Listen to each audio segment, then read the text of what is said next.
छ राम्रै छ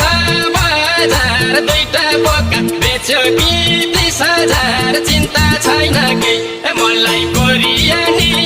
मलाई हङकङ पनि मलाई अस्ट्रेलिया कोदो पिस्न जान्छु ड्याम्मै ढिँडो खान्छु मलाई मोमो पनि मलाई पिज्जा पनि मलाई मिठो पनि राम्रै छ बजार दुईटा बोका बेच्यो कि 30,000 चिन्ता छैन केही मलाई कोरिया नि मलाई हङकङ पनि मलाई अस्ट्रेलिया